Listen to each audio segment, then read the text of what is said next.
Good morning. Excellent. Beautiful. Today is Wednesday, September. Yeah, we get the remote mouse. I know. We're like, why did it take so long to figure this out? Wednesday, September 7th, 9:32 a.m. I call the meeting of the Hudson City Industrial Development Agency to order. Mr. Hushik, if you would do a roll call for attendance, please. Heather Campbell. Paul Johnson. Present. Teresa Joyner. Present. Cheryl Kazluga. Dominic Moranti. Here. Richard Wallace. Ryan Wallace. Present. You have a quorum. Excellent. All right.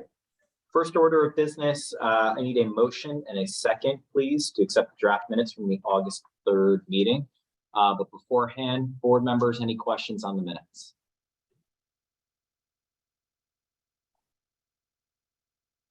All right. So I need a motion and a second, please. So move. Got a motion. Dominic, is that a second I see you unmuting for? Yes. Excellent. All those in favor? Aye. Aye. Any opposed? All right, excellent. Jessica, I'll turn it over to you and Mike for the administrator. Good morning. We, with respect to our projects, Mr. Chairman, we have Chris Shale, our agency counsel, is working with the SEC 7 lawyers to move forward towards a closing in the next 2 weeks. They have begun work and they're moving quickly. Chris, did you have anything to report on that at this point? You're on mute, Chris. No, I have a meeting scheduled later today. Great. As you would recall, that's a $7.5 million rehab and expansion of the town and country market.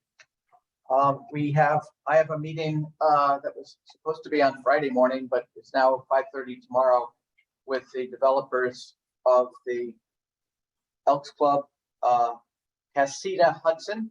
It's the name they're going to be using, it appears, at 601 Warren Street. Again, you know, that's a hotel project, and I have made clear to them that the agency is accepting applications in connection with hotels, but there's a moratorium on approval at this point. And I'm not really in a position to tell them what the policies and process will be for them, but you're going to meet with them and continue a dialogue on their project. What was that address again? 601 Union. It's the old Elks Club. Oh, I thought you said Warren Street. I may have. Did. This goes back to Chris's point on the coffee for these meetings now. I apologize. That's okay. But moving to Warren Street, we did have a call from Dan Kent, and you know, they are redoing their budget and numbers on the 401 Warren Street hotel proposal, and they anticipate amending the application that they had submitted to the IDA for that project after they reevaluate their economics. Again, they're aware of the moratorium and possible changes in policy. Also, Galvin has indicated that they anticipate moving towards a closing on the 708 State Street housing project. That's the market/affordable project. The state application process for the 75 7th Street project is they anticipate the application process will be in the next 45 to 90 days, and they have their application ready to submit as soon as that process opens up. And at this point, Mr. Chairman, that's all I have to report on projects. Are there any questions? You've done a great job in keeping all the plates spinning while we've been in the moratorium with the hotel project. So thank you for that.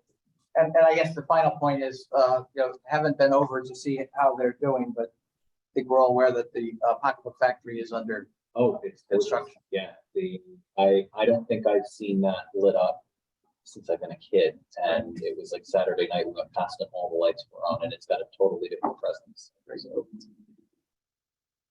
all right, any questions from the board? All right, moving on. Part of what we've been doing with our evaluation criteria impacts the uniform tax exempt policy, or the UTEP policy. I'd like to turn it over to Jessica very quickly to talk about some of the elements that we have to discuss and decide upon today to put forward in the legal elements of the UTEP, which Chris has prepared for us. All of those will need to go forward to a public hearing, but we need to decide on some of the gap numbers for measurement consideration today. So Jessica? I can share a document that's also in the package, Yep. if that's helpful. You want me to go to the, for those who have the package digitally, it starts 1, 2, 3, 4, 5, 6. I believe it's 12, page 12.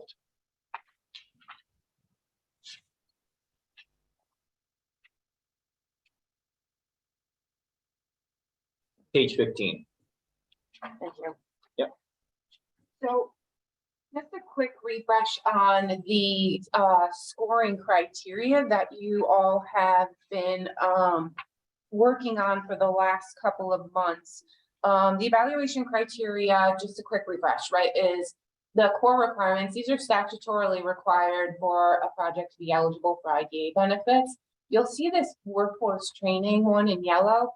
I think my recommendation here with this category, this section here, would be to remove the workforce training, just because you have workforce training down here and that is not a requirement. That was just a Right, it was duplicative, where we need it to be in the part of the scaled element, not in the top part of it.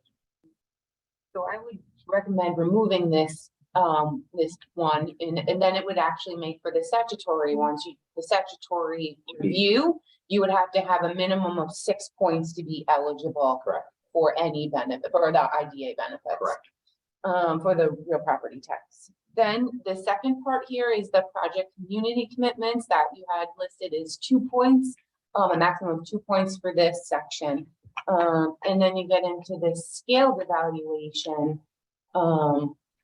which would total a maximum of 21 points.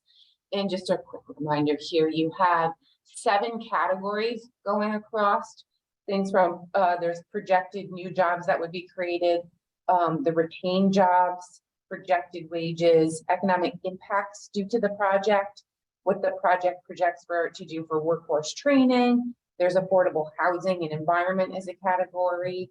And then there's additional impacts as a result of the project. And these are things, and then you have this scaled system where you go from 0 points to a maximum of 3 for each one of these categories. And the inside of these boxes is really just a general, here are the things to think about, be eligible for 1.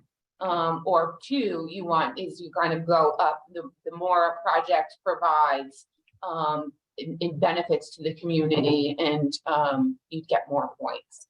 I did move, if you'll see, I moved the financial summary down to the bottom just because there wasn't points associated here.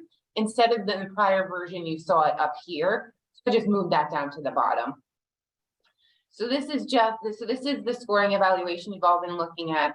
And then what I did is to sort of help the conversation is create a quick overview. And as Ryan mentioned, there's sort of 2 decision points or discussion points for the board to review today.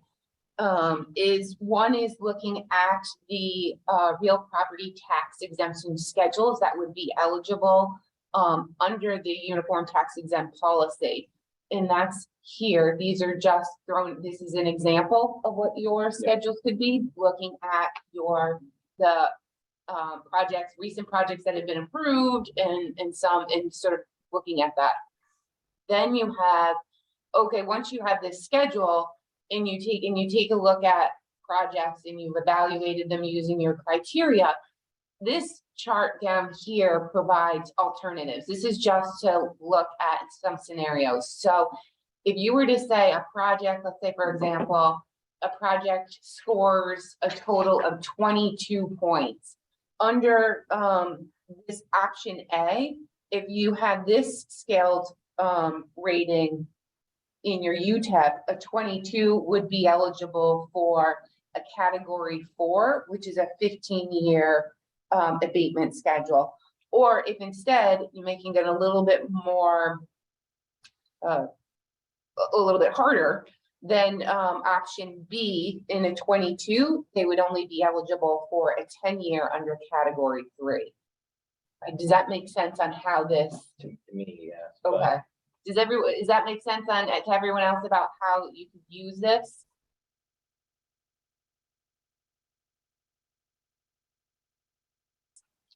So then if we go back to the evaluation criteria and we look at, so what I threw out here was two examples. I did a sample A and a sample B.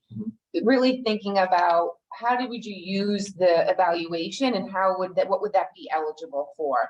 So sample A, I just made it up. This is all made up. A mixed use commercial hotel is the scenario I used here. It's an adaptive reuse development of a building that has been vacant for more than 10 years.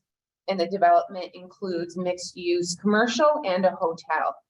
So when you go through, sort of what I did was I tried to fill this evaluation out and to see what the score would be. So one, they would get all the 1 points. They'd be eligible for a review. The base level. The base level. Which, do you want to just go back quickly to the review then? Yeah. So yeah, they only scored 6 in this category. Yeah. Then they only get the standard 10-year. No, they would be under. So if they only scored 6 points, Yep. they would only be eligible for category 1. And we say at a minimum, you wouldn't be eligible for any real property tax incentives. Brilliant. So one thing to think about here is that you might want to, I just threw numbers together just for discussion purposes. So really, if you should, and thank you, Chris, for pointing this out. If the next, the next thing that they'd be eligible for point system wise is category 2, you might want to make this 0 to 7. Yeah. Then you get to 8 to 20 or 8 to 13. And then under B, it would be 0 to 9, 10 to 7. So these, you have to, that's some of the discussion here. And I think the decision points are what should these. So quickly here, so the B, right? What are we categorizing the B's and the 1s and 2s for? Did you mean like this is 2 and 2? Oh, no. So basically you would say this 1 is just a scaled a score that would come all the way across. If you say, let's choose, you want to choose A, B and C they go away. These are just samples for different ways you could categorize things, is what she was presenting. You would end up with some version of this. You could put any numbers in here that you want, right?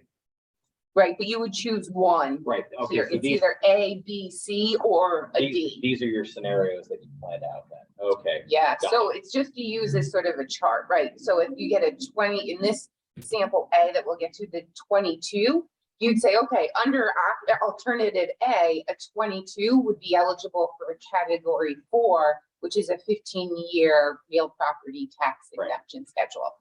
Unless if you say, no, we want to use a schedule B, then they would be in your UTEP, you're going to actually define what the these, range is. what the ranges are. If you say, oh, no, we want to provide a range in the UTEP of something similar to alternative B, a 22 would only be eligible for category 3, which would be 10 years of an exemption. Right.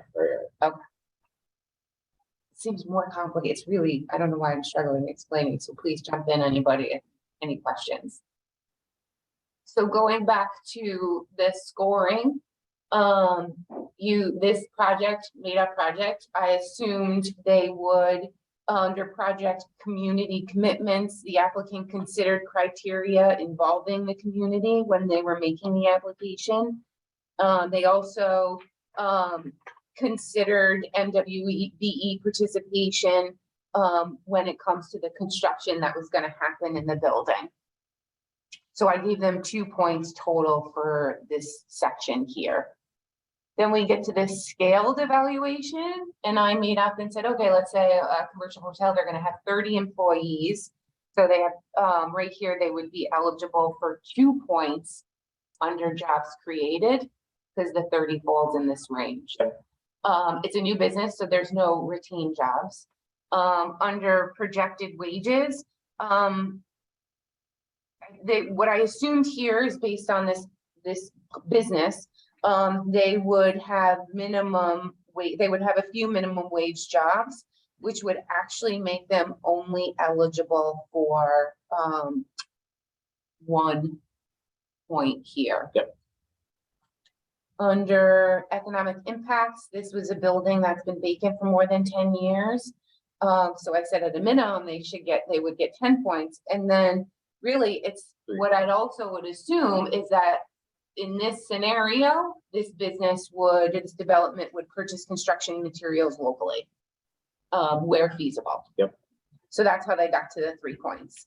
Under workforce training, they were gonna offer tuition assistance for eligible employees after 5 years of working there. Yep. So then they'd be eligible for the total 3 points under workforce training. Under affordable housing, I assumed that a new building, and they were gonna look at LEED certifications and incorporating energy efficient technology into the build. So they would get 2 points here. Then on this one, under additional positive impacts, I put 3. 1, because they were gonna promote local small businesses. Basically, the commercial tenants would be prioritized. They would prioritize local small businesses. But then also the WMBE commitments they were gonna make on the contracting for the construction.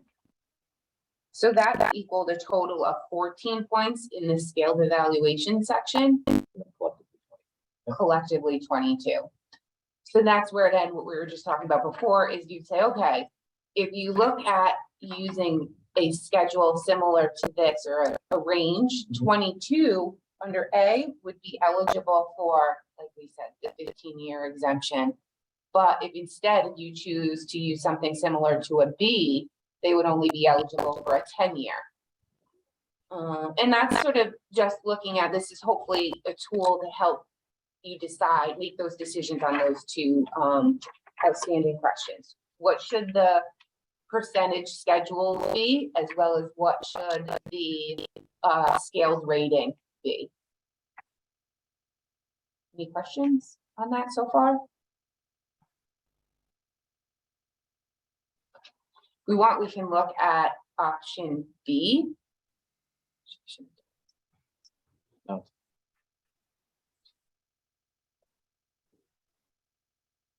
Oh, you're sharing. Oh, no, you're sharing. Are you all able to see where it says in the middle there, sample B manufacturing distribution, or does it say sample A still?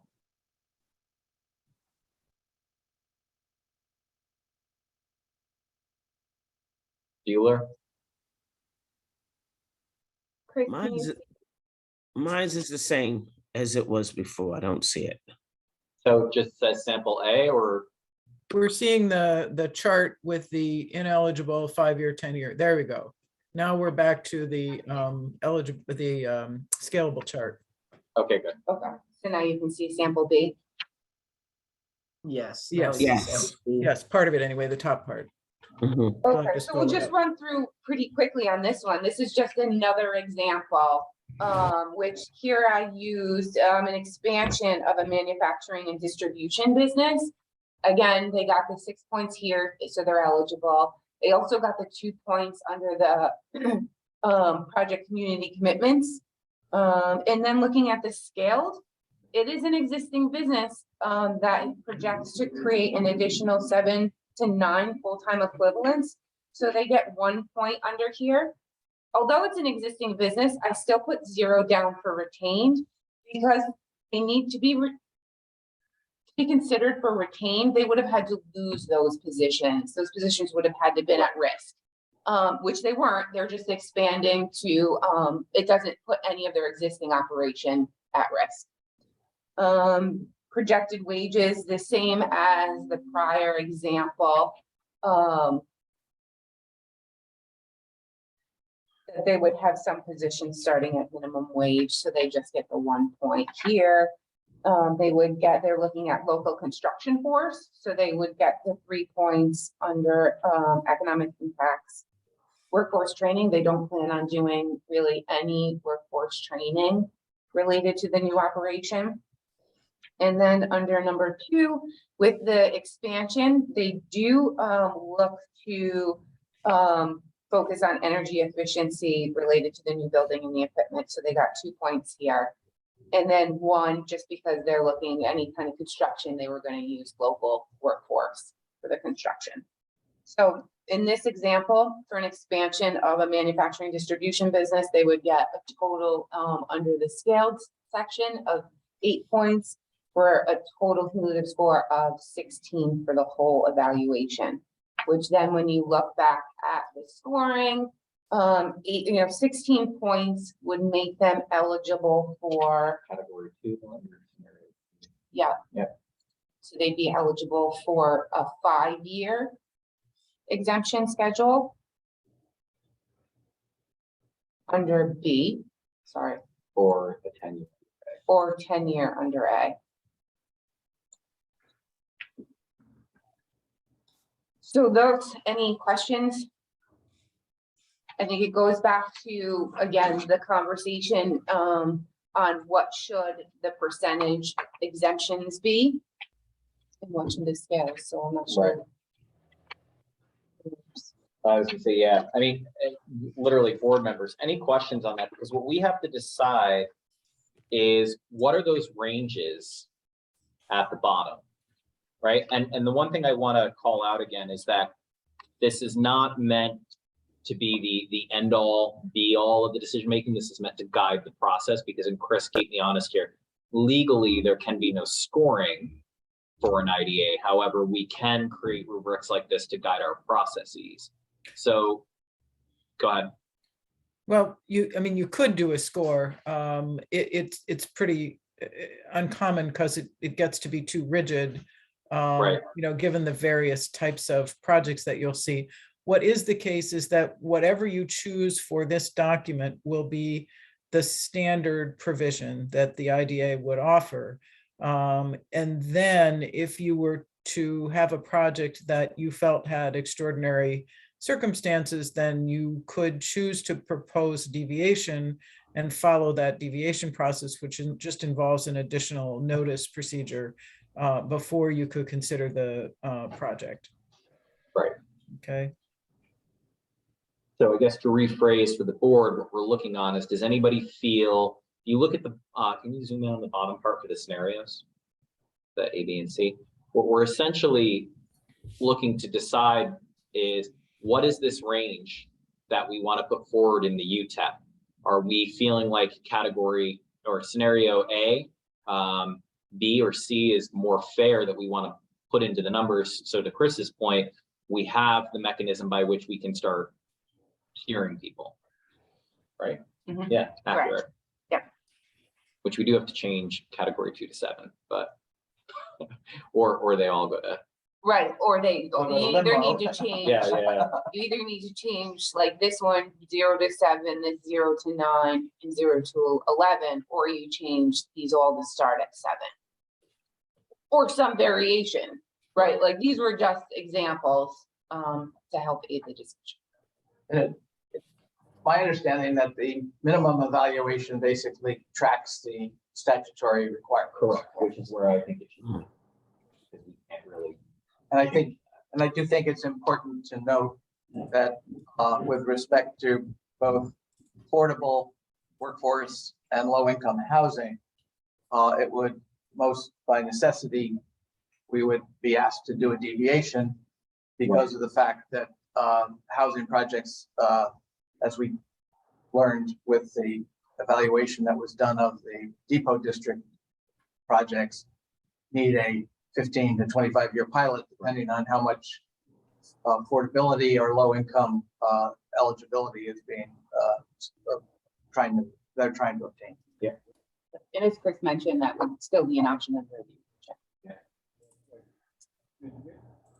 So I think, Ryan, what you were saying, do you think that it should stay, these should all be at a minimum 0 to 6? Yeah, I think the category 1 needs to stay at the minimum 0 to 6, because it's just you get somebody that comes in with the statutory, like, hey, we've met all the basic requirements, then it's up to us to say whether or not we want to approve it based on them hitting the minimum, or we can ask them to go back to the drawing board and say, please take other elements into consideration. Then these in category 2 would all start with 7. Yeah, then they all need to start at 7.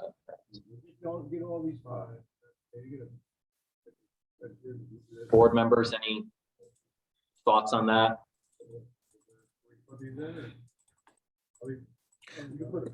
Could you just repeat why you want to keep them at a 6 and not change each one? It makes it easier. So You're only keeping gonna- it, You're only going to Go end ahead. up, Teresa, with one series of numbers. Okay, Sort of get rid of B and C and just say, okay, what should A be? Or what should the range be for each of those categories? If you look at that schedule above, who should be eligible for category 2 5-year deal? Who should be eligible for 3 and who should be eligible for 4? How many points should you have to get in order to do that? What's the range? And that's really what you're trying to figure out right now. okay.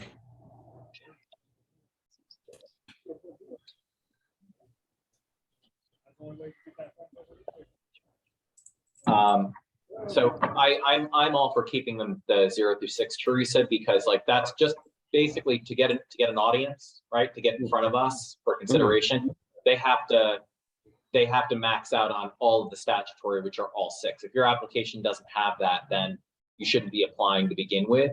It's that if you want anything, if you want further consideration and or above that, that's where we encourage the developers to start digging into the scaled criteria so that we actually can bring them up either something that's much more befitting and beneficial for them, but also beneficial to the city as well. So if they stay to 6, then we don't need for category 1, then the A, B, and C the B and C is not necessary. If they, Those are if they just samples. Okay. Yeah. Teresa, those are You would- just samples. Right, so Different ways B you and can C, do if the idea in the board says, we're gonna choose to go with this scoring, B and C are eliminated and you don't see those again, right? That's what you would follow, is this. You would only follow one of these when you're reviewing a project to determine what would they be eligible for. Okay. The other 2 go away. They were just thrown together as sort of alternates, like examples to look at and talk about. yeah, it's just for consideration. Like, do we feel like that A is where our heads are at on the range? Is it B where our heads are at, or is C where our heads are at, right? If we went to C, that's kind of really icing out a lot of people because it's the most rigid. B is kind of the middle ground, and A seems to have the most range in terms of consideration where people could fall into the varied categories that we are allotting, right? So again, if you hit 6, those are the statutory requirements. By New York state law, we can offer a 10-year real property tax abatement. But it's a question of if they wanted, to Mike's point, if it's a housing project and they've only hit 6 and they're asking for 30, we have the ability to go back and say, well, we have all these other criteria to help get you there. What can you do for us in consideration of actually giving you more of a value or benefit here, which would promote them higher up on those categories to hopefully reaching category 4, which is the extended, what are we saying? Tailored keeps coming into my mind, but it is the more tailored category More lucrative for consideration. Thank you.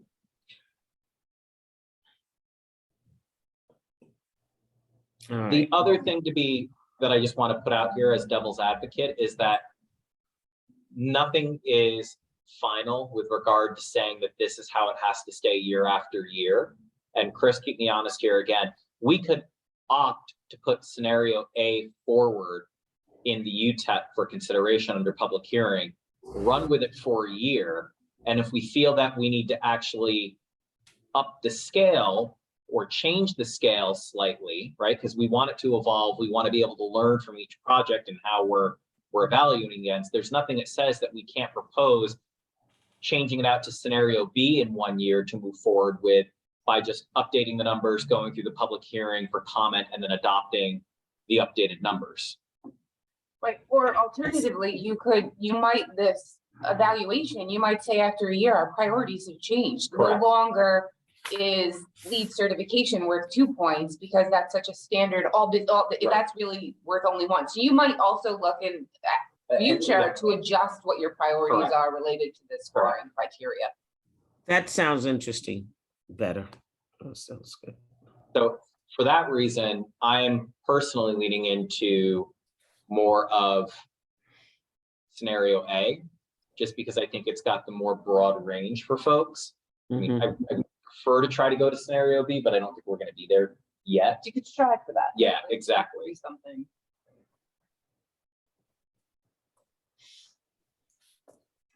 And scenario A, by having sort of the widest berths in the numbers and making them a little bit more attainable, hopefully starts to set the precedent by, it's not that we're keeping the bar low, but we're keeping the bar achievable so that we can start establishing a pattern of developers or whomever coming in front of us hitting some more of these scaled requirements that we're looking for, rather than putting the bar so high that people will just resign themselves to going back to business as usual and looking for a 10-year by scoring a 6.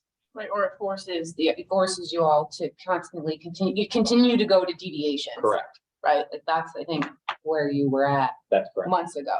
Correct. When you started this process.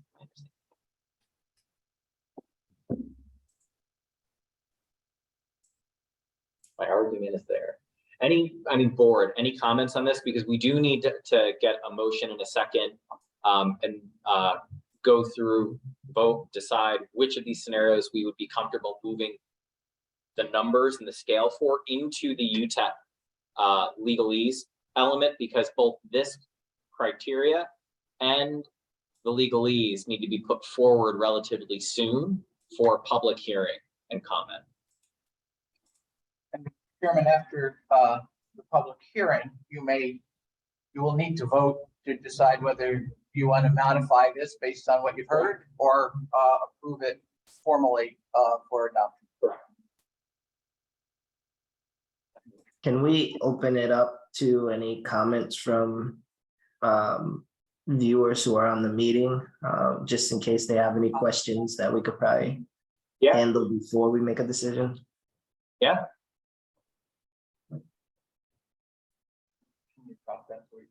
I don't know if they need you to say it officially, Ryan. No, I mean, yeah, we can. I mean, we're just trying to maximize the video here right now just to see who we've got on. Anybody's using the raise the hand function.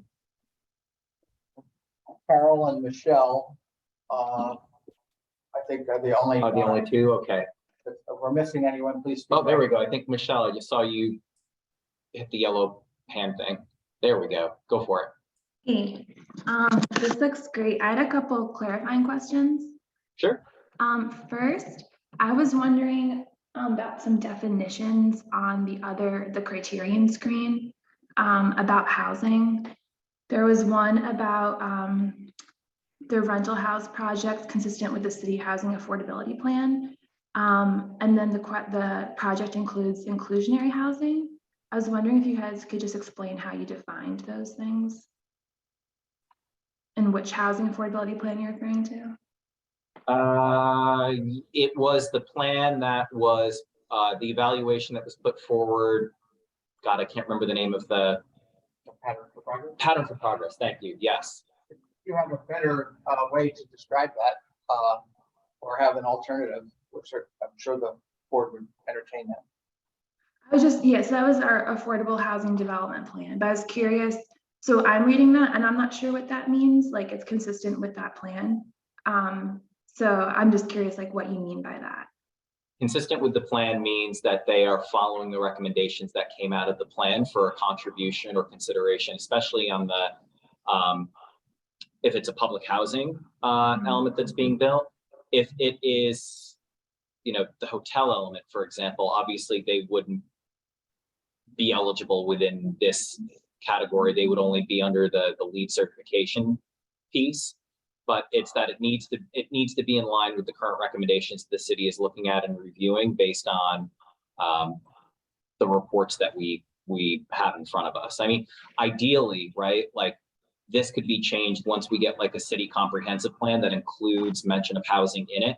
We would want to align against that, but the pattern for progress is the closest that we have right now and the most current. Okay, so that category, those categories apply to housing projects that are applying for this, not for projects that are not housing, but can impact housing. Right, well, here's like a dream example, right? A manufacturer wants to come to town. They want to, they buy Hudson City Center. They're going to turn this into, some huge processing plant. But they know that they're going to have 50 to 100 jobs created, right? Where are they housing all of these people? So are they going to contribute to the Housing Trust Fund? Are they going to actually also look to build workforce housing themselves? In that example, where they're not a housing project, but they are choosing to figure out how they would address the needs of the workforce that they were bringing in, that's how we would make sure that it lines up against that they're going to build or propose building something that's in line with the pattern for progress plan, but then they would also be considered for this criteria because they are choosing to address it in a positive way, despite the fact that their core project is a manufacturing facility. Okay. Under that scenario, to play that out a little bit, Yeah. you don't have to follow, like, I think the idea is that these are ideas. Right, correct. It starts to get the board thinking sort of in the same direction. But in a scenario, you're never going to have, yes, it's black, it's not black and white. Right, exactly. So you might say, oh, this is where the board's going to need to come together. You might say, based on an example about you just explained, Yeah. I'm going to give that, or somebody on the board will give that 2 points. Right. You may say, no, I'm going to give it 1. Right. And that's where the board comes together to Correct. sort of have a discussion.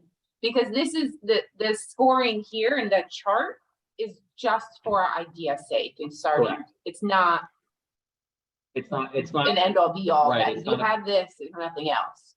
Okay. So to that end, right? Like, say they were going to say in that scenario I gave out, not only are they building, but they were going to contribute $250,000 to the Housing Trust Fund, right? Well, I could say that that's worth a 3, and Teresa could come back and say that's worth a 1. So in what Jessica's saying is that when we have, what we're planning to do is then take everybody's scores independently, right? So Kamal does his evaluation, I do mine, Teresa does hers, Dominic does his, et cetera, et cetera. Where there's agreement, we plan to share, okay, yep, everybody gave this a 3, everybody gave this a 2. Where there's the deviation amongst the board members, that's what's going to require the elements of discussion. And all of us actually in these meetings agreeing on, well, okay, I understand Teresa's point for giving it a 1, so I'll concede, and I'm actually going to give it a 1. And then that ultimately determines where in the scale they fall for the property tax consideration. Okay. Okay, so basically you can get positive points, but if you have a negative impact on housing, you just wouldn't get points. So for example, Correct. if like we have buildings that are housing or were apartments that are being converted to hotels, that would just get like no points in that field, or it could get positive points if they have like a green hotel. They could get a green hotel element, but you're bringing up exactly why it's here for consideration, right? Mm-hmm. I would look at it and say, you're taking valuable property that we need for the people who live here off the market. And somebody else could say, right, but it's also LEED. So it's a question of, does it cancel? This is where it comes into discussion. Does it cancel it out? Okay. Does somebody give it a 2 and I gave it a 0 and it's up to us to, these are the arguments that we want to have in public, right? There's no Yeah. more rubber stamping. It's exactly that.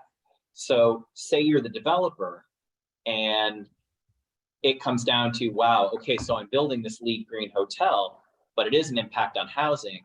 Is the way to be able to, for lack of a better word, satiate the housing argument, to invest in the trust fund, to figure out a way to work with local organizations to be able to bring housing, where are they planning to invest, or how are they planning to ensure that housing can be addressed or minimally mitigated or nominally mitigated by what they're trying to do on the LEED side, right? So again, it's not a rubber stamp like black and white. It's meant to say, yeah, we realize that you're doing LEED, but you're taking 30 needed units off of the market. So unfortunately, we're going to give you a 0 in this category. And Okay. regardless of the score that they get, the intention of this tool is to help the board evaluate projects. Correct. And stimulate the conversation among the board with the public of why what projects should be eligible for certain benefits that maybe another project wouldn't fit, right? Like, it just helps, it's a tool. Okay. And then would you also mind just explaining what you mean by inclusionary housing, just because there's a lot of ways of defining that. So curious what y'all mean by that. Housing that was inclusive. No, so the inclusionary housing and/or mixed use for the industrial is specifically anybody that would have been going in front of zoning for changes, as well as the mixed use buildings, to make sure that, we do have a range for everybody that's addressing our housing needs. So part of it is defined out of, what's it called? Pattern for progress. I'm going to stumble over that every time I go to say it.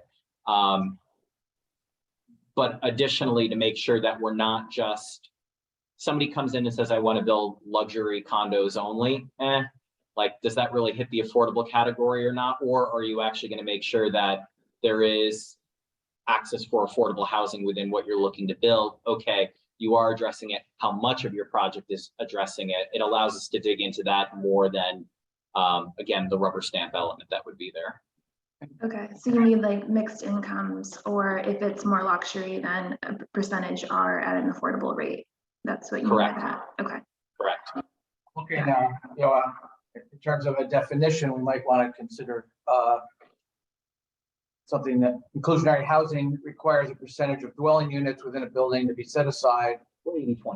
Yeah. Yeah. But the other thing that I would look at too, and always in the back of my mind, is if anybody wants to build rental building, then if they were coming and saying, actually, for the affordable or lower income apartments, that there is a cap on potential rent increases, that's something that piques my interest, right? Where fair market rental rises are usually anywhere between like the 4 to 8% for a market rate apartment. Are you going to say that it's limited to a 0.5 percentage point every 2 years or something like that? Like, those are the types of things we want to get them to think about, because that ultimately does help keep people in stable housing for longer periods of time without becoming a detriment on any of their income sources. Okay, so these aren't really prescriptive Correct. affordability measures. It's more like descriptive. It's open for discussion that based on what they, okay. It is meant to leave it open into some more of interpretation by the developer or the applicant, so that the biggest thing is, how do we expand creativity here, right? Because for so long it's been so rigid that it is just okay, you checked all the boxes, let's move forward with this. This is much more of a, what is an interesting model that you, Mrs. or Mr. Applicant, can bring to the table that we have not considered, and does that actually, in our evaluation, do more for the community than we had initially thought it would? And it's up to them to strengthen their argument for where they think it's a good trade-off. Okay, cool. A couple more quick questions. On the next category about goods and services, are those categories cumulative? Which one? Sorry, Michelle. The one about goods and services in the last category, the last column. Cumulative in what respect? Like, I guess to me, they seem a little arbitrary, like the way they're ranked. And I was wondering if you have to like have all of them checked to get to the 3 points or. No, it's not. So no, it's not cumulative. It's for if you're going to be using it to promote local and small businesses, you get a 1.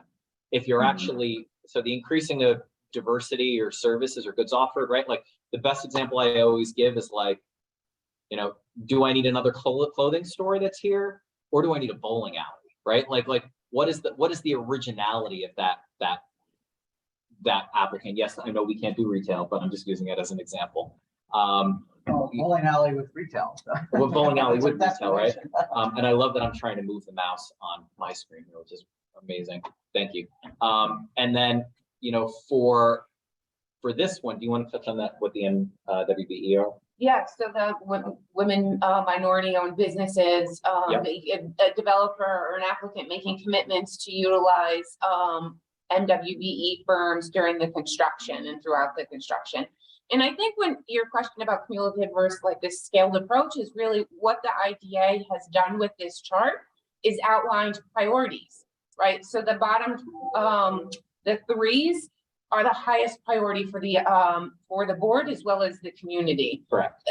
Based on the feedback. So that's where looking at the MWBE commitments and workforce utilization, those are higher priority than just promoting local and small business uses. What would be great is if you promote local small business uses as well as addressing the WMDE requirements, if that makes sense. It's really a prioritization. Okay. And then would you mind just explaining how you scale the project, how we get from the 8 out of 21 to the 16? Oh, sure, absolutely. So I'm going to take, or do you want to do No, that? you drive, go ahead. So good question. Thank you. I like that we got the mouse on this side. We've got to do I this more know, often. why, I don't know why we didn't do this earlier. Get a joint now. So Yes. you get 6 point here under this one, this core that we talked about, the core requirements. These are statutorily required. So you get a minimum of 6 to be eligible for IDA benefits. Here in this Okay. section, you get up to 2 points. And then in this section here, the scale, you get up to 21 points. Then you add together the 6, the 2, and in this case, the 8, and that's where they get a total score of 16. The total score of 16 is what then the board would look to, let's say where you're at with this scenario A. With the 16, they would be eligible. This sort of helps the board determine, does it make sense that they'd be eligible for a 10-year pilot? Got it. Okay. Thank you. And then my last question, thank you all for your answers. So going back to that page you're just on with the scenarios A, B, and C, would you mind just repeating again kind of I guess the pros and cons of going with like the A versus the C? So the C is going to be far more rigid, right? Mhm. Like this is the first, we are extremely unique in how we're marrying a statutory model with the scaled criteria model. Like Mhm. there are many more mild attempts at this in the state, but Yeah. that was like our process is that we're trying to find like what the right blend is. Yeah. My fear is that, and I'll use a marathon analogy, I could never put somebody who is not conditioned into running 26.2 miles and expect them to complete it, right? So the C is the marathon, right? It's like the bar is set so high. Do we even think that A, will continue to get people that are applying, and B, have we done it in a way where it becomes second nature for people just to be like, yeah, we need to have X, Y, and Z in order to hit the rigidly high criteria, where in scenario A, the bar is a little bit lower to sort of help to educate and program people of what those benefits are. If you go in for the standard, like the 10-year, we can still kick it back and say, I'm sorry, like, you know, we're looking for more than that, right? It's a training and a reflex mechanism. The fear is that if we come out of the gate with C so high, it's going to make most of this move because we've pretty much overly made ourselves overly rigid in the starting consideration process. So my recommendation is if we start at A and we see that we've got consistency coming in and applicants actually moving in to get categories 1, 2, 3, and 4 based on understanding that there's more to do. Then after we've demonstrated success, then you scale up to B, because then B says, okay, since these are becoming sort of table stakes, we're raising that bar. Now we want to get people working in this field, right? The ideal would be that over the next decade, we move from A to C. But I think that if we jump all the way to C without the conditioning and training, we're going to have people that drop out halfway through the process and not even want to conduct business with us. To what extent is this kind of like an iterative process, so that if, let's say you have a developer who's kind of new to the game and they come in and it's like an A, that you can kind of give them some feedback and they come back and it might be a B? That's every process. That's how it is even standardly today, except we don't have these criteria finalized for those guidelines, right? So to be able to give them those ideas that are there. So for an example, somebody comes in saying, I want a 30-year abatement, but they've only really categorized or evaluated themselves with a score of 6. It's that here are some things that you can look at doing, right? That are legal evaluation ways that the IDA can understand and, for lack of a better term, grade your project proposal. The flip side of this is that that's where the community benefits agreement comes in. It's being able to hand them, here are ways that we will consider more positive impacts to give you what you are looking for if you can demonstrate that you are going to have and contribute to more positive impacts within the community. Okay. Gotcha. Okay. Thank you all for answering my question. You're welcome. Thank you for contributing today. We appreciate it. Any other questions? All right. I can't make the motion or the second, but go You want to ahead. make a motion to authorize the scheduling of a public hearing? Yeah. As well. The Well, board, Michael, the board has a resolution in the packet. If you could turn to that, please. Yep. So if we go to the UTEP resolution, so what we've gone through, and my recommendation is to go with the schedule scenario A. It's gonna be taxing the whole day, I know, yeah. Let's see, are you able to pull that up specifically? Yeah, so I just want to go to that one section, which is underneath section 4, financial services.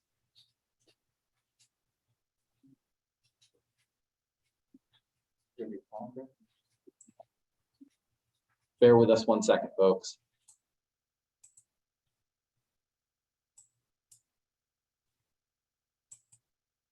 Try the other one, yeah. No.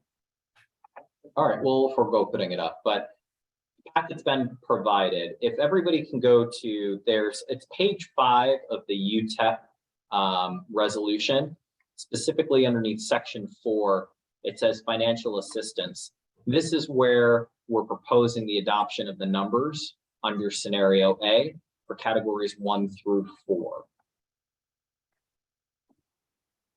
And we can reword this to be more consistent with the chart. In fact, we can just incorporate the chart that Jessica had prepared, which does the same thing. Category 1 then would be no exemption if the score is the way that she would word it is 6 or less, right? To make it Correct. consistent with the chart, right?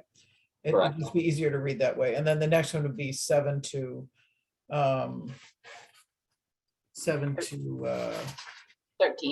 13, and 14 is 19, and then 20 to 29, and that's what would get filled in here. And we will marry these two things for purposes of approval of that resolution. That's what will be presented, is Jessica's category A is what will be filled in there. Great. Board questions, comments, reservations, mainly because what we need is a motion and a second to not only accept the numbers for the scenario A, but then we need the motion second and a vote on the resolution so that we can put it forward along with the formal evaluation criteria, to Mike's point, for a public hearing. Ryan, can you put the resolution up on the screen? I can. Yeah, hold on one second. Oh, did City Hudson? I can do it. Oh, you got it? Yeah. Okay.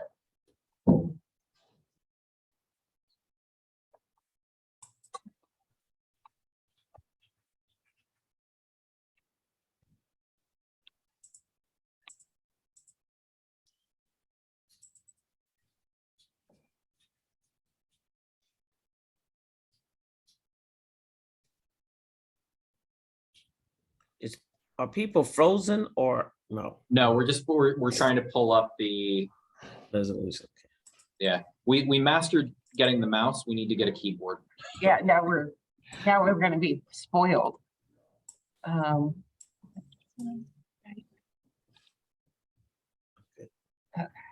Okay, thank you. You see that? Mm-hmm. Okay, so then we go to the chart that Chris and Ryan were just talking about. Sorry, we're getting dizzy. Is right here. Yeah. Is this page right here. Chris was mentioning we'll revise this, she'll revise this section, right, Chris? Here to put in the scoring ranges, or not scoring, the evaluation ranges. Mm-hmm. So if you can, Jessica, if you can move Okay, down Bill. to the page that you were displaying, which is the has the category A on it, and that's what we will be putting in there. Just keep moving down. There you go, because it's just a couple more pages. There you So go, right there. this So category will A, be right? right here. Well, yeah, right there. A. Those will be the This piece right ranges, is here. what I'm proposing, Teresa.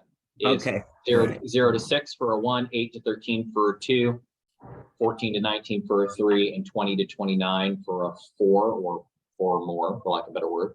Mhm. And and Michelle, just back to your question, and as I said before, it's our own iterative process as well, considering the fact that we can operate like this for a year or shorter or longer until we determine that the needs change within the rubric itself, and that maybe we want to up the ante on the scoring criteria where it's time to shift to a B. And all of that can be reviewed annually within the governance committee. All right. So we need a motion to vote on staying with the scenario A, Correct. but changing Go ahead. changing the category 2 to start at 7. Correct. I put a motion forth for that. Yeah. May I have a second? I'll second. I'll second. Thank you, Mr. Mayor. All in favor? Aye. Aye. Any opposed? All right, excellent. So Chris, you can make those changes for us, correct? You bet. We'll prepare that notice to go out after the meeting. And then Thank you. if you keep going down, whoever's controlling the screen, you can get to the resolution. That's why I thought Yep. it was up. I was going Nope. to that. No, keep going. There it is. There it is. All right, and so Go down a now little we bit. have the resolution for the special meeting in order to put the revised criteria and this UTEP policy with these numbers forward. So we need a motion and a second, and then a full vote, please. I'll make that motion. Thank you, Dominic. Second? I'll second. Thank you very much. Mrs. Jahushik, roll call vote, please. You're on mute. Oh, you're on mute.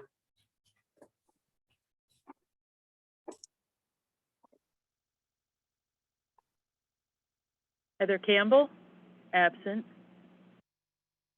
Paul Johnson, Aye. Teresa Joyner, Aye. Cheryl Kasluka, absent. Dominic Moranti, Aye.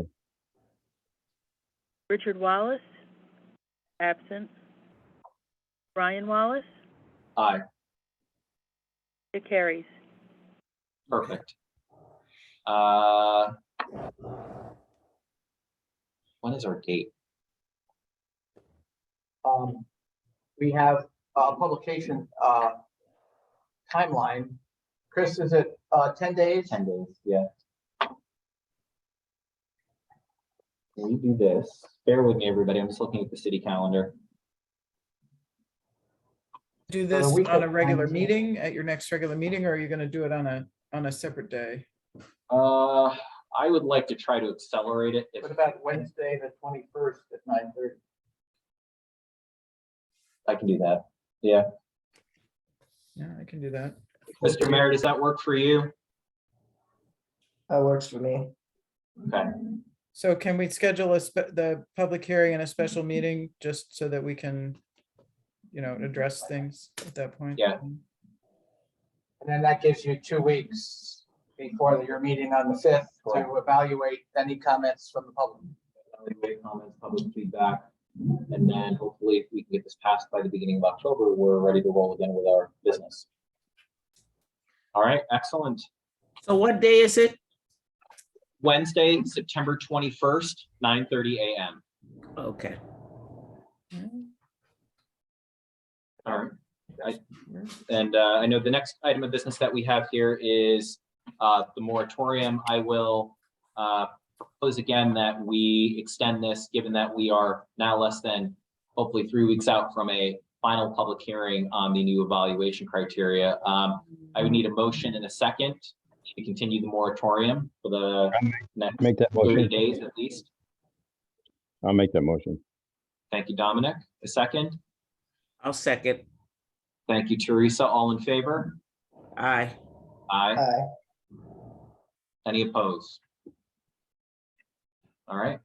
The last element here that we have is the approval of the invoice from DeBarbieri and Associates. Ted, who's not on today, I do want to thank tremendously for his help in getting us to where we are with the rubric and for running the public feedback sessions.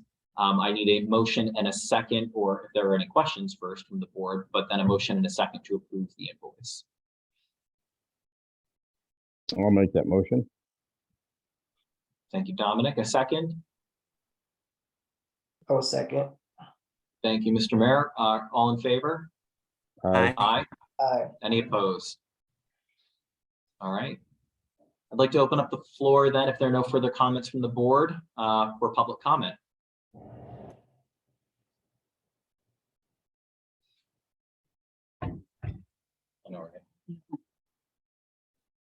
All right, everybody. 10:34. I need a motion and a second, please, to adjourn this meeting. I'll make that motion to adjourn at 10. Second. Excellent. All in favor? Aye. Aye. Aye. Excellent. Thank you very much, everybody. Have a Thank great you. afternoon or rest of your day, I should say. Thank you.